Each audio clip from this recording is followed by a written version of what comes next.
in the Greater Manchester pilot, what we've been focusing on are features of a local system that need to be working in order to bring about change, to enable physical activity, enable active lives, and to work together across that system to actually bring about change.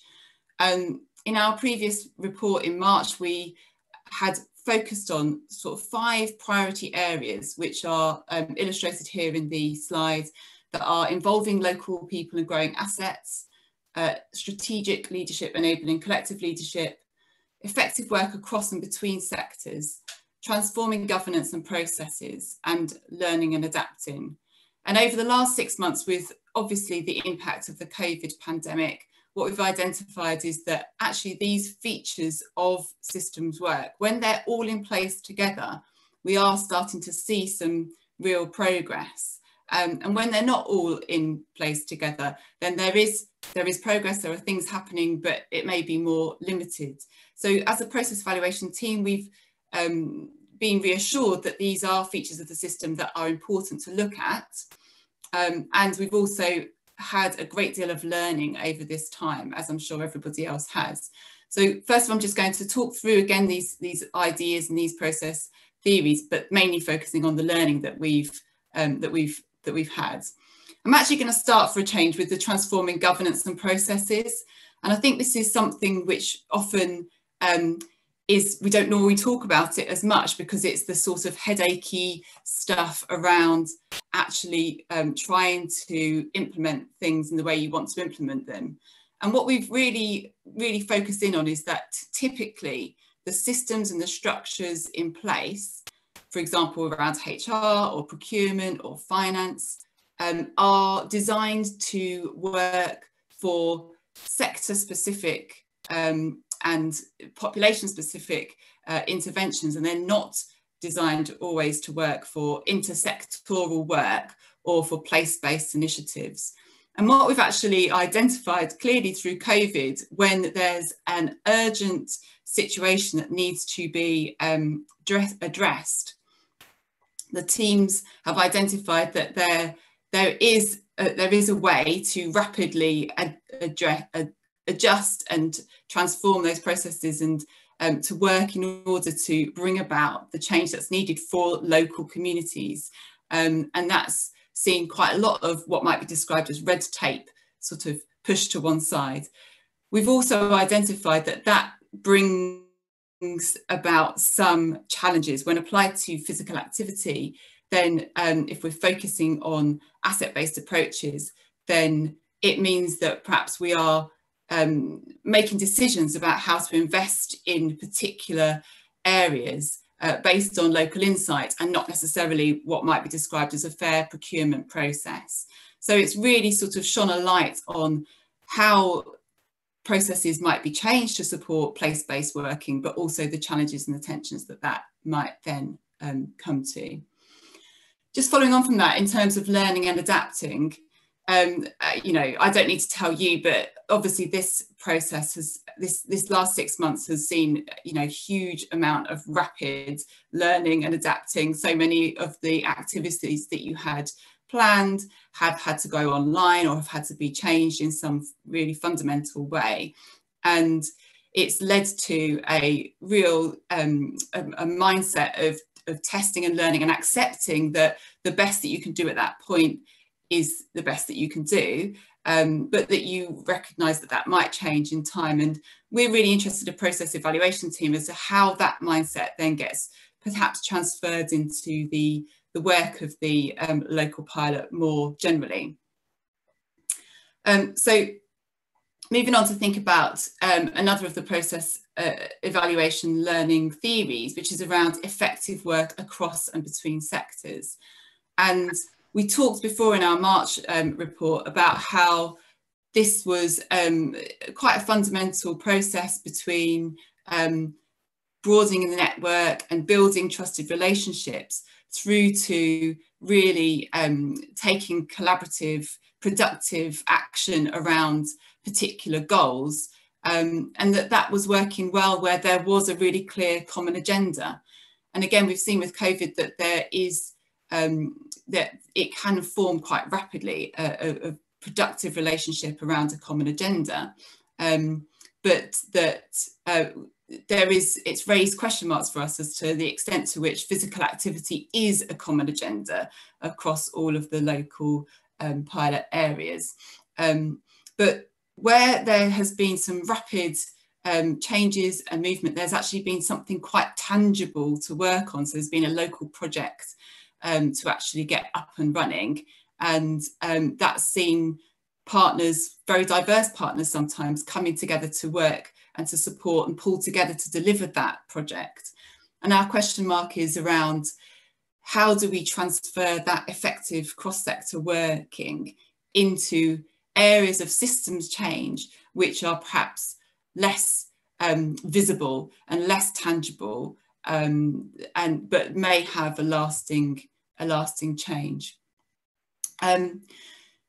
Moving up to the top here, we've got involving local people and growing assets. And we've seen that this 6 months that being able to maintain the relationships that you had built with the local community partners and the local forums has around physical activity has been somewhat challenging, because in particular the voluntary and community sector has obviously been very consumed with working on responding to the crisis, and the local champions that you may have been working with have in fact been affected in all sorts of ways, including by having contracted COVID themselves and recovering from that. And so it's really led us to understand that just having one way of engaging with local people within a locality may not be sufficient for a really effective process of engagement long term, and that we really are learning that having multiple ways of engaging with the community is perhaps more effective.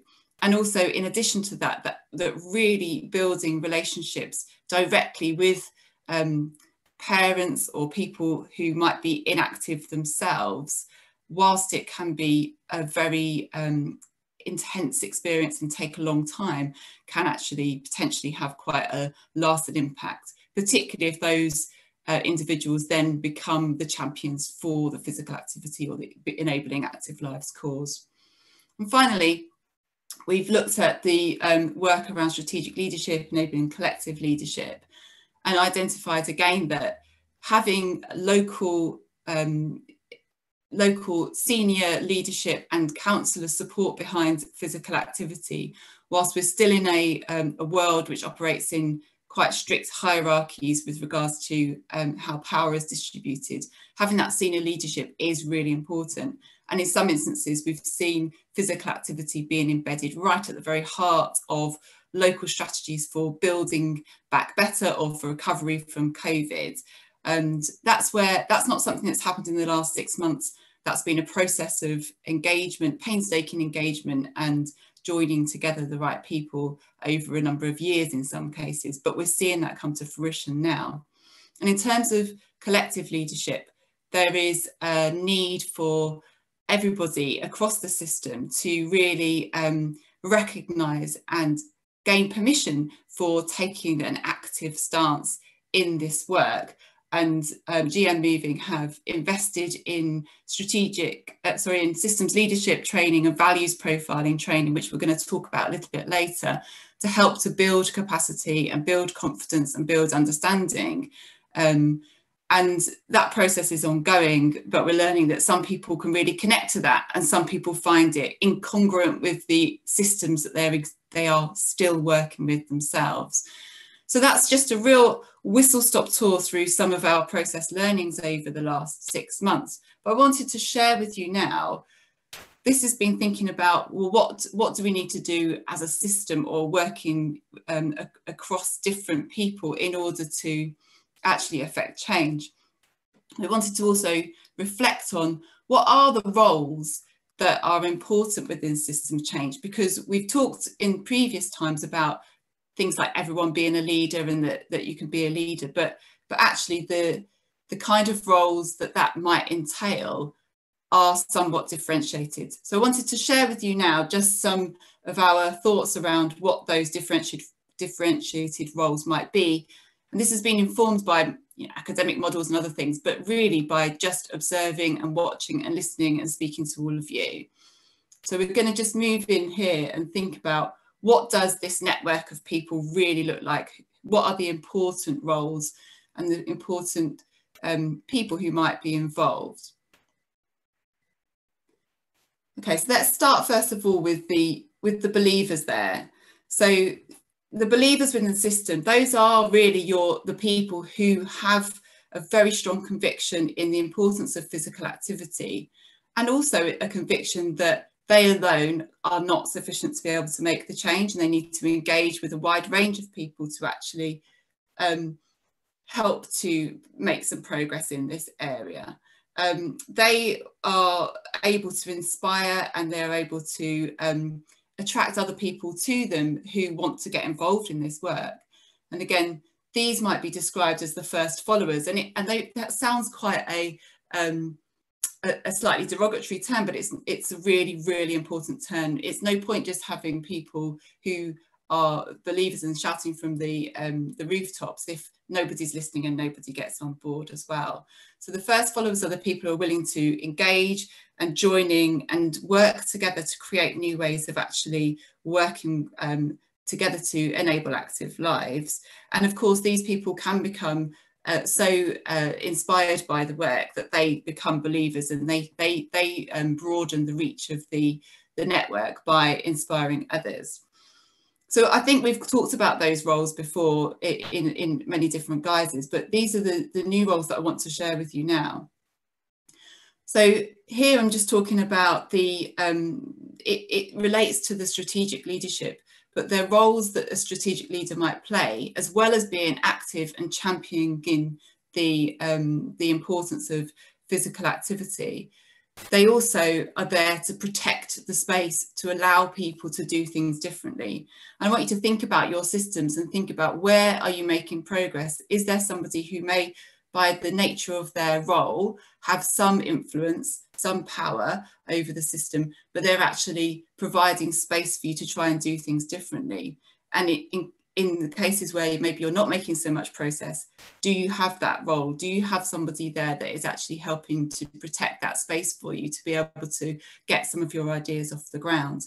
And similarly, their role might be to influence. And this is where they may have just slightly more power to be able to bend or transform some of those governance structures and processes that we talked about before, in order to actually give you the opportunity to undertake different ways of working.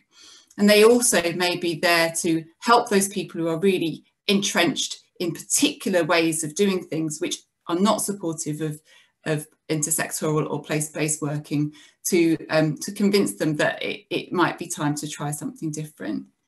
And then the other roles within the system are these the analysts and the storytellers, and the people who are able to shine a light on what is working well, even when it may be intangible, to be able to bring it to the fore and to be able to share that information with more people, and to share the stories of success so that more people may be able to understand those stories and to celebrate those successes.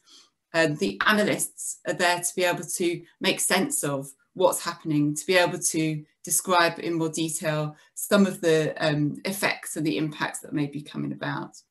So I just want you to reflect on some of those roles and whether they are present in your systems or present in some of the projects that you're working on.